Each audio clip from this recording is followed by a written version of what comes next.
Bueno, continuando con los mitos del rey Arturo, estamos con el libro de El rey Arturo en el trono de Logres y vamos a iniciar el capítulo 4, que se llama De hombres y bestias. El fragor del combate a las puertas de la fortaleza irrumpía por la escuálida aspillera, que servía como única fuente de luz y aire fresco de la lóbrega celda. Lot se puso en pie cansadamente, arrastrando consigo las cadenas que lo unían a las argollas de la pared. Una precaución inútil, un tratamiento pensado para humillarlo. Los años habían caído sobre él con todo su peso. Trató de escudriñar el exterior, pero sus ojos, acostumbrados ya a la oscuridad, nada vieron. Reconocía el entrechocar de los aceros, el piafar de los caballos, los relinchos lastimeros, los aullidos de furia, dolor y sorpresa. Llegaba a su auxilio, deseó con fuerza hallarse ahí fuera con una espada en las manos, rebanando cuellos. El hambre, la sed y las magulladuras dolían menos que el hecho de saberse preso en sus propios dominios, cautivo en una celda que había albergado a sus enemigos. Distinguía fuera la ruda lengua sajona y también palabras en su propio idioma, pero las voces le llegaban confusas, envueltas en una maraña de ruido. De repente todo estaba mucho más cerca, ahí mismo, de hecho, detrás de las paredes. Oyó fuertes pasos sobre el techo, firmes y decididos, y su eco en el corredor de piedra, así como una escaramuza breve e intensa en la escalera que bajaba a su celda. Un par de estocadas, un aullido y otros sonidos indistinguibles. Por fin, el golpe sordo de un cuerpo que cae al suelo. Entonces el pecho se le llenó de ansia. Escuchaba el tintineo de barrotes al abrirse y pasos rápidos que se acercaban al otro lado de la sólida puerta de madera. Arrastró las cadenas hasta ella, deseoso de poner sus ojos en sus libertadores. La llave se movió en la cerradura y se abrió la puerta. El ánimo se le desplomó cuando vio que aparecían dos sajones frente a él. El más alto, de barba castaña hasta la cintura, portaba la espada al cinto. Una honda cicatriz atravesaba uno de sus ojos, velado por completo. El segundo, más joven, mostraba en sus bárbaros ropajes salpicaduras de sangre reciente. «Atrás, salvajes», exclamó el rey, reprimiendo un estremecimiento. Conforme entraba en la celda, el sajón más joven enarboló con fuerza un hacha de doble filo y la meció en sus manos para darle impulso. Lot reculó hasta dar con la espalda en la pared, donde opuso instintivamente las manos para cubrirse. El hacha se alzó y luego cayó brutalmente, partiendo la argolla de la pared. «Vamos», exclamó el sajón, tendiendo la mano al cautivo, y Lot quedó perplejo al escuchar que no tenía acento alguno, sino que hablaba como cualquier anglo. Su aspecto, sin embargo, era el de un extranjero brutal. «Apresuraos, majestad», dijo el otro, el que era tuerto, con voz pausada y profunda. «No hay tiempo que perder». Negó con la cabeza el rey de Lotián, los ojos protuberantes en su rostro emaciado por las privaciones. Temía que fuera una celada para justiciarlo traicioneramente. Viendo su desconfianza, el más joven le dijo: «Ven con nosotros, padre». Lot se sintió golpeado por un rayo. Con el ceño fruncido, escudriñó los ojos del otro, y entonces, al hundirse en su mirada, lo vio tal como era, debajo de su aspecto de sajón. Ahí, frente a él, estaba su extrañado primogénito, Gawain. Comprendió al instante que se encontraba bajo los efectos de un hechizo. El nigromante dijo: «¿Qué te ha hecho, hijo mío?». «Lo que ha hecho es penetrar estas tierras arriesgando su vida para salvar la tuya». Se volvió hacia su compañero tuerto. En el ojo sano de éste, Lot reconoció el gris inquietante y profundo del último de los druidas, cuya mirada destellante había escrutado 100 veces en tantos concilios. El sajón, que era Merlín, desenvainó la espada que llevaba al cinto y avanzó la empuñadura hacia él. Tal vez el rey de Lotián se sienta más confiado con un acero en sus manos. Lot aferró el puño adornado con metales preciosos. Sintió su agarre débil al principio y más fuerte cuando la sangre, acostumbrada al combate, se aceleró en sus venas. Recuperaba su ánimo por momentos. «Tan solo un instante», dijo el mago, y con un gesto rápido puso los dedos sobre la frente de Lot y murmuró una serie de palabras en una lengua arcana. Lot sintió que una suave lluvia se deslizaba por su cuerpo, refrescándolo. Por fin, Merlín retiró la mano, dando su sortilegio por acabado. «¿Estáis dispuesto?».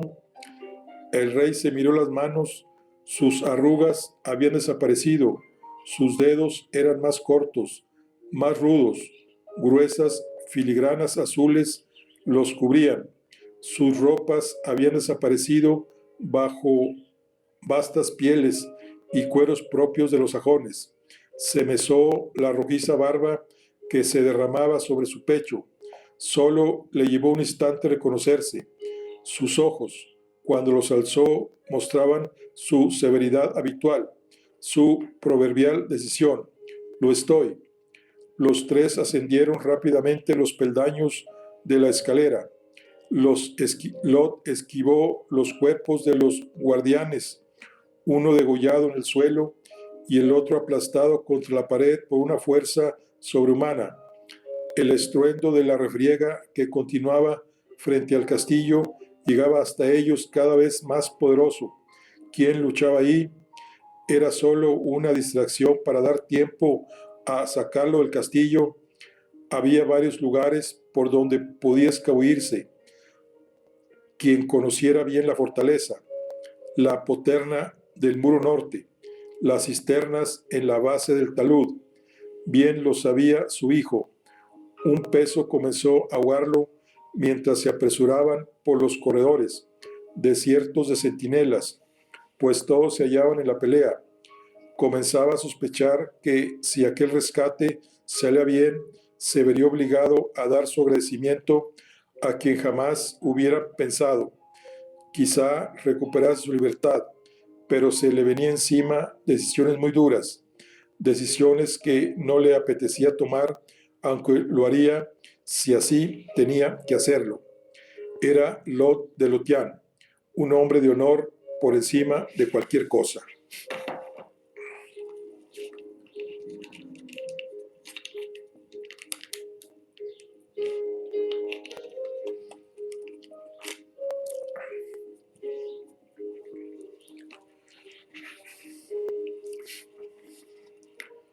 El caos se había adueñado del puente. Arturo movía su caballo sobre los cuerpos de los enemigos caídos y se abría paso entre los que querían descabalgarlo, a los que empujaba al río cimbreando a Excalibur a uno y otro lado. Los sajones eran fieros y superiores en número, aunque también desordenados. Donde uno caía, parecían alzarse otros tres. pero no había miedo en los caballeros que seguían a Logres, absortos en el frenesí de la batalla. Resonaban los golpes y los gritos salvajes y destellaban los ojos con un brillo insano. Delante de las puertas, el rey Haram se enfrentaba a Bojores de Gaunes, que, descabalgado, blandía a dos manos un grueso espadón cuyo acero estallaba con cada golpe. Los dos titanes cruzaban brutales estocadas, hasta que el sajón asestó una patada al bretón que le hizo trastabillar. Aprovechó entonces para encajar la punta de su arma en una fisura que se había abierto en la rodillera de Bojores y clavársela. El bretón aulló, pero luego disparó la cabeza adelante, propinando al otro un severo cabezazo en la cara, también encajado bajo el casco de carnero, que le rompió la nariz y lo hizo recular. Bojores intentó contener la sangre de la herida con la mano, sin percatarse de que tenía a la espalda el borde del puente. Haram se dispuso a patearlo. Antes de que lo hiciera, se le interpuso el caballo de Fleboris, sobrino de Bojores. Haram acuchilló al animal, que cayó hacia atrás. Bleoberis hubiera conocido las frías aguas del club de no ser por el bravo Giflet, que lo asió de las manos y lo ayudó a incorporarse. Arturo se llegó hasta Bojores, que sangraba abundantemente, y bajó del caballo diciendo: «Tomad mi montura, la necesitáis más que yo». «No tengo intención de retirarme», exclamó furioso y pálido el bretón. «Tal sé bien», repuso Arturo con una sonrisa, «pero sin duda necesitaréis un respiro para atender esa herida. Espero que no tardéis en regresar para devolverme el corcel, pues no os tengo por ladrón de caballos, y mucho menos por cobarde».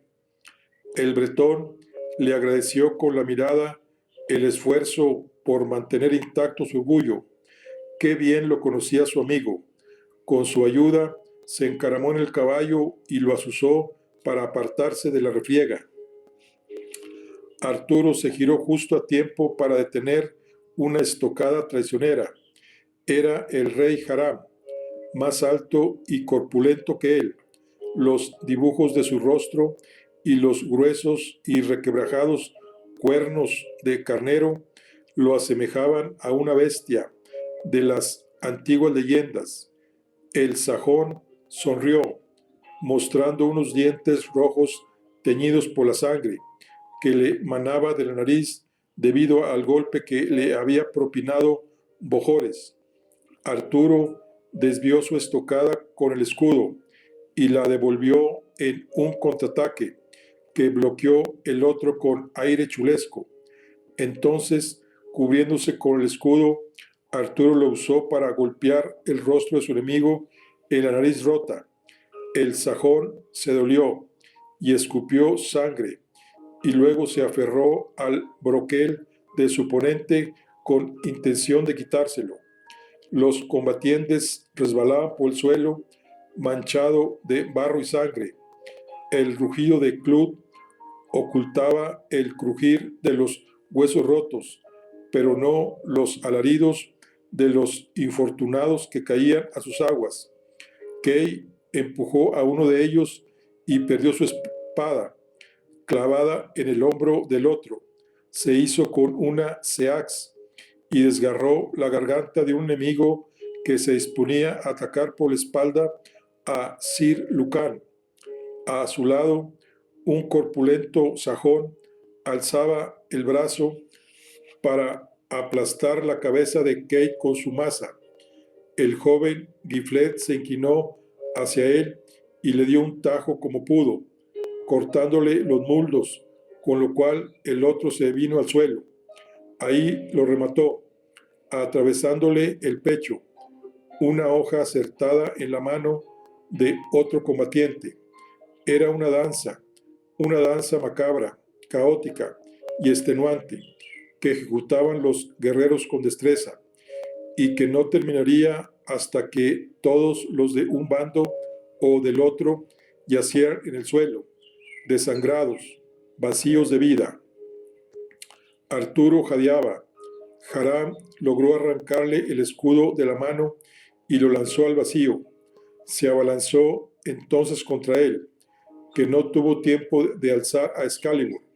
El sajón soltó una maldición en su lengua para darse fuerza mientras lo abrazaba y le apretaba el torso. Arturo sintió la presión a través de las diferentes piezas de la armadura que se montaban una sobre otra. El aliento de su enemigo le ofendía el olfato. Quedaron asidos un instante, mientras el sajón mascullaba palabras incomprensibles entre los dientes apretados. Arturo descargó la rodilla adelante y le encajó un golpe de rodillera en la entrepierna. El otro lo soltó y se echó atrás dolorido. Por un momento vio el de Logrés que lo tenía a su merced. No había sido un golpe honroso, sino más bien ruin. Pero, ¿cómo defenderse de un enemigo indigno? No, Arturo pensó enseguida, si te conviertes en tu enemigo, eres tú el vencido. Dejó que el rey Haram recuperara el aliento, lo cual hizo rápidamente. Entonces, cuando el otro alzó el seax y arremetió contra él, Arturo, con un rápido ademán, balanceó a Excalibur, dobló una rodilla hasta tocar el suelo y, alzando la hoja, dejó que fuera el sajón mismo el que se ensartara en ella con su propio impulso. Haram quedó en silencio, pálido, los ojos abiertos en un gesto de sorpresa. Se miró el pecho y vio que Excalibur se lo atravesaba, escupiendo sangre. Su enorme y pesado cuerpo cayó adelante, lo cual aprovechó el rey para aferrar el cuello de su oponente. El suelo estaba resbaladizo y cayeron los dos de lado cerca del borde del puente. El cuerpo del sajón, girando, se cernió sobre el vacío mientras sujetaba con sus fuertes manos a Arturo. «Muere conmigo», le susurró el rey Haram. Cayó por el borde tirando de él. Los dos se precipitaron fuertemente asidos y después de una pesada caída dieron ambos en las aguas del Clut.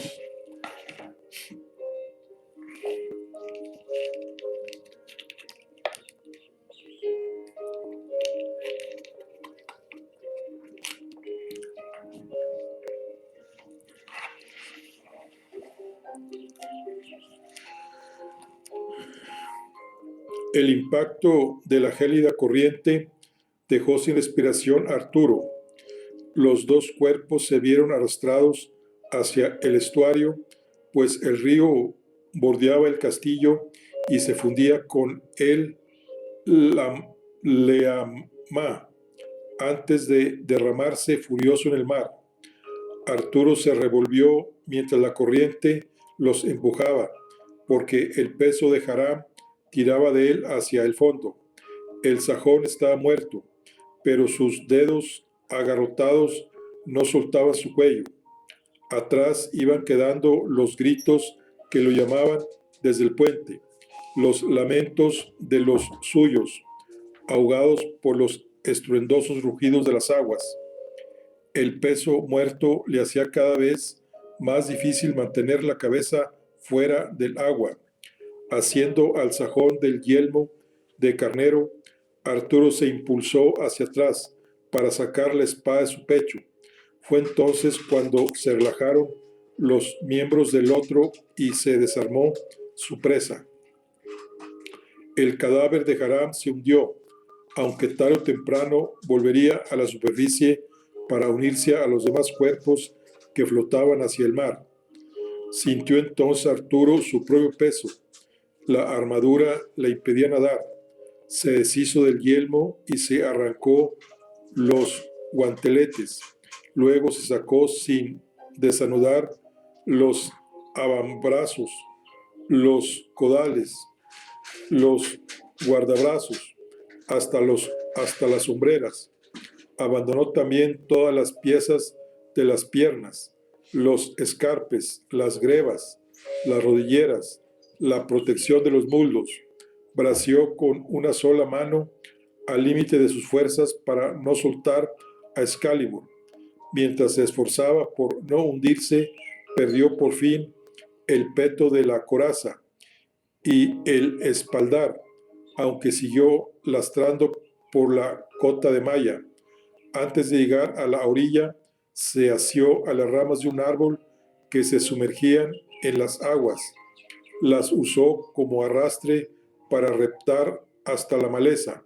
Ahí quedó, boca arriba, tratando de recuperar el aliento, el cuerpo dolorido por el tremendo esfuerzo, el pecho ardiendo, la cabeza yéndosele por momentos. El mundo se desvaneció ante sus ojos sin que pudiera hacer nada para evitarlo. Despertó bruscamente, agitado, como golpeado por un rayo, y a través de la niebla que le cubría los ojos, la vio. Estaba agazapada sobre las aguas, calmando su sed. Era la bestia más extraña que imaginarse pudiera. Arturo jamás había puesto la mirada sobre una criatura semejante. Se quedó quieto cuando pudo, conteniendo la respiración, pues se hallaba a poca distancia.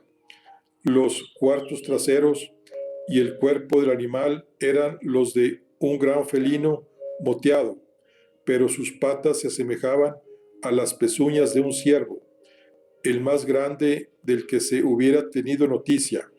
Su cabeza era semejante a la de una gran serpiente. A Arturo lo invadían las náuseas y el pavor. Su mano tanteó en busca de Excalibur.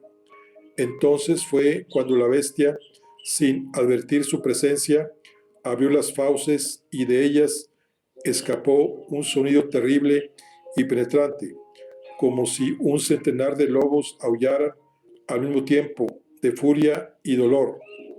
Arturo sintió que la oscuridad lo invadía de nuevo y sin poder ahuyentarla, volvió a cerrar los ojos, tendido boca arriba entre la maleza.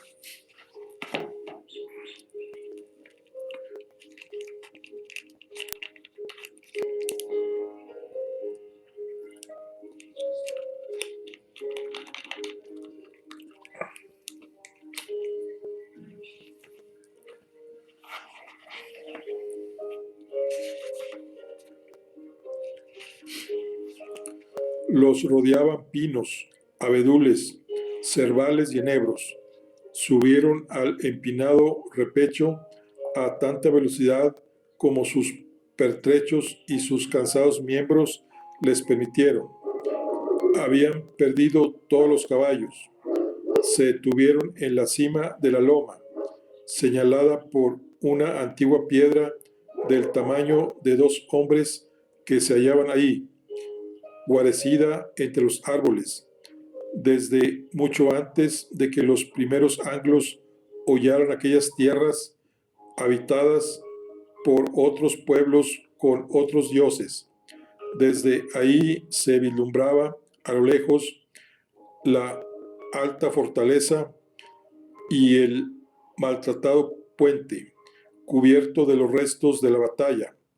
Ahí plantaron firmemente los pies en el suelo y se encararon con el puñado de sajones que aún los perseguían.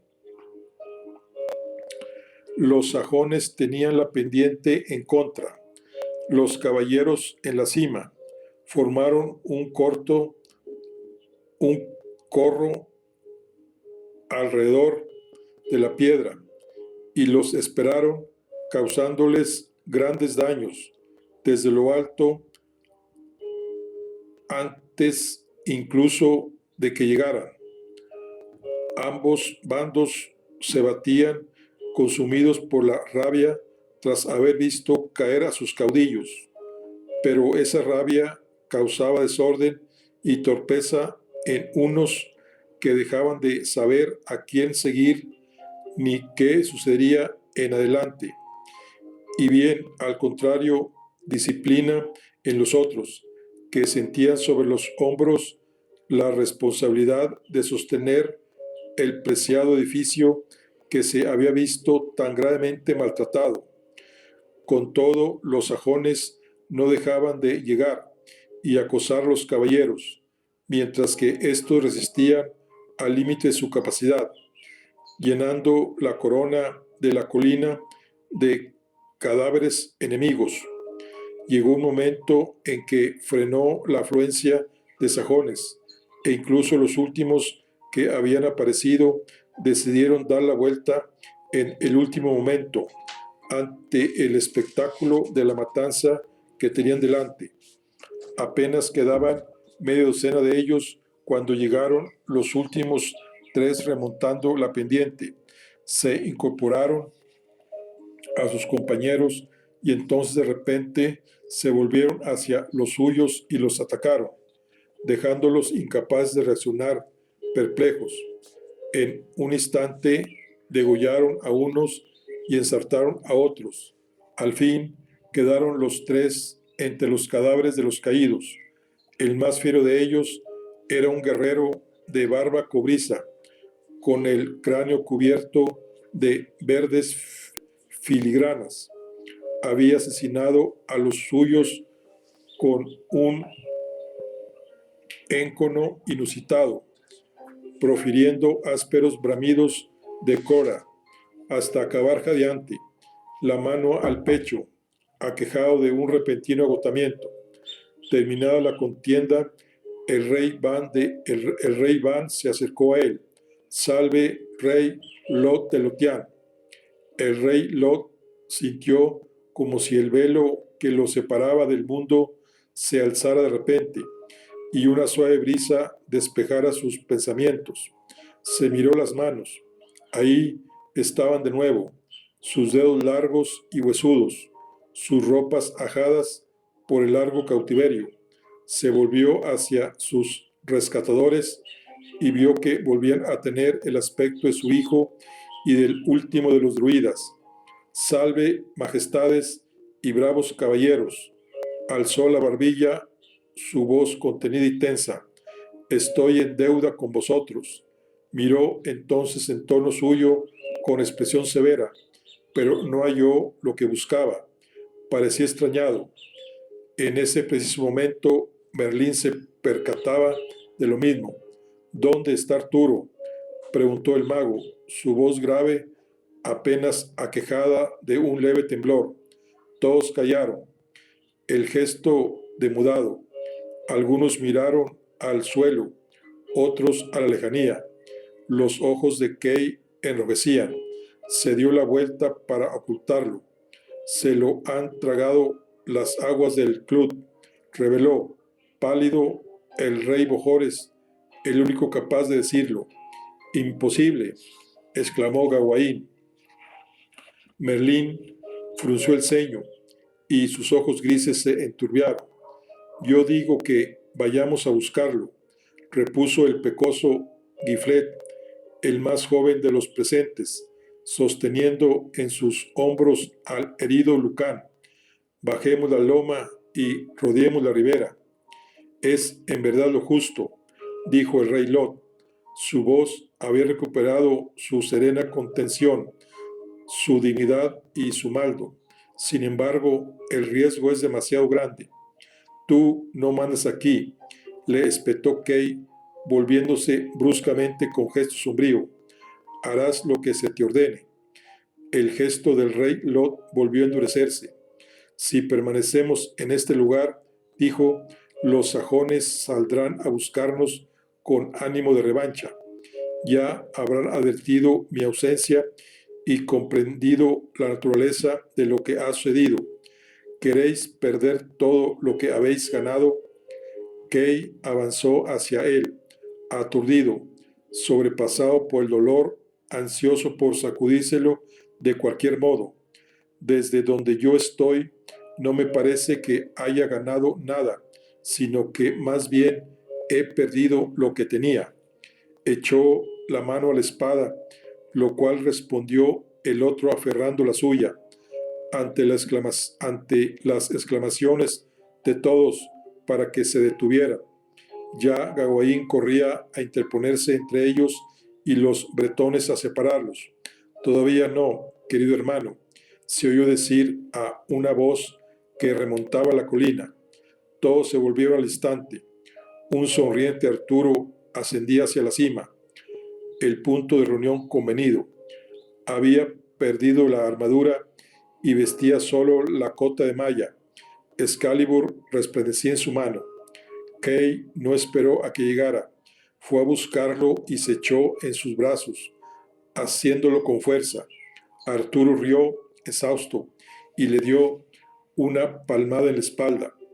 No tardaron en alzarse los vítores en la cima del gran menhir, a cuyos pies el último de los druidas sonreía discretamente y asentía.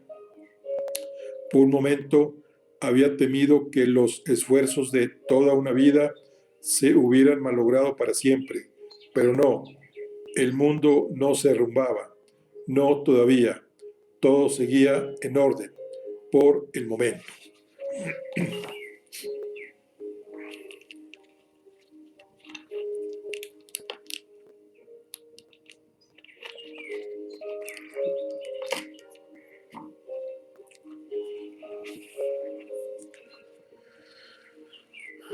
Habían caminado sin descanso durante días, se habían abastecido en las tristes ruinas de las villas abandonadas y más tarde habían dado con un campamento de sajones, a los que atacaron para quitarle los caballos.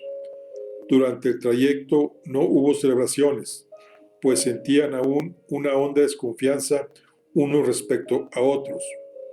Lot quedó al cuidado de su hijo, que le dispensaba la deferencia que los demás le negaban, y Lot no estaba seguro de si había de considerarse cautivo de otra suerte de enemigo, menos brutal sin duda, pero igual de funesto. Permaneció rígido y alerta hasta que llegaron a un cruce de caminos señalado por una antigua cruz de piedra, carcomida por la lluvia y el viento.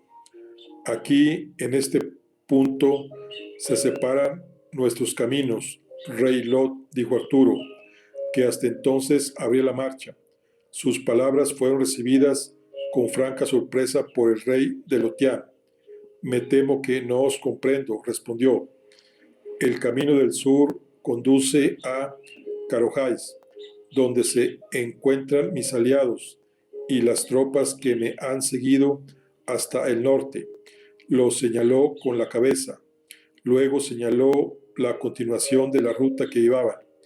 El camino del este os conduce a la Roca Bruna. Si mis noticias son ciertas, ahí os aguardan vuestra esposa y vuestros hijos, Agravain y Gaeriet. Recuperad fuerzas junto a vuestros hombres. Lo necesitaréis. Nuestras tierras siguen infestadas de invasores. Lot lo miraba con incredulidad, esperando a que enunciara el precio. A pesar de todo, aún no confiaba en él. Replicó altivo: según las antiguas costumbres, mi rescate os autoriza a tomarme preso y pedir vos mismo un precio por mi libertad. Tenéis la ocasión de adueñarse de mis dominios, de conquistar el reino de Lotián. No entraré como conquistador en casa de mi hermana, al modo de los reyes de antaño, sino como invitado vuestro. No entraré como conquistador en casa de mi hermana, al modo de los reyes de antaño, sino como como invitado vuestro. Lot frunció el ceño. Soy libre, pues. Jamás habéis sido mi prisionero, ni siquiera os considero mi vasallo, Señor, sino un igual. Sois de un linaje antiguo y poderoso en esta tierra, al que me gustaría poder llamar amigo, y quisiera poder contar con él como aliado. Volved a vuestra fortaleza, reponeos y considerad la propuesta que os hago. Cabalguemos juntos, Lot de Lotián, contra los enemigos que en verdad nos afligen, y después, para reconstruir esta isla y darle un nuevo tiempo, Inglaterra nos necesita. El rey Lot tragó saliva, atónito, sin saber qué pensar. Paseó su mirada por los rostros de los reyes bretones, cuyo valor y gallardía eran legendarios, monarcas de más allá del mar, que no presentaban vasallaje a ningún señor y sin embargo continuaban ahí, en tierras extranjeras, peleando junto a un rey joven y menos bregado que ellos, al que contemplaban con profundo respeto. Se detuvo en los semblantes de los más jóvenes, en el de su propio hijo, que miraba a Arturo con admiración y orgullo.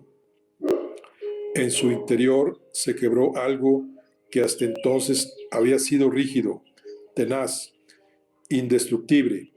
Sus más firmes convicciones se desmoronaban. Comenzaba a pensar que tal vez la grandeza de aquel muchacho llamado Arturo, que atestiguaba en aquel momento aquella que otros habían sabido ver antes que él, se hallaba extensa de falsedad, era genuina, era verdadera. El druida intervino entonces. Los puentes pueden reconstruirse, Majestad, y los castillos volverse a levantar. Incluso el más duro de los aceros se templa al contacto con el fuego. Nada permanece igual para siempre. Es el estado natural de las cosas. Lot lo miraba, escuchándolo atentamente. Tenía el ceño fruncido, pero a nadie le escapaba que no era causa del enojo, sino de la tormenta de emociones que agitaba su interior. Se volvió hacia el joven. No podía evitar verlo ya como el rey que él mismo siempre había negado.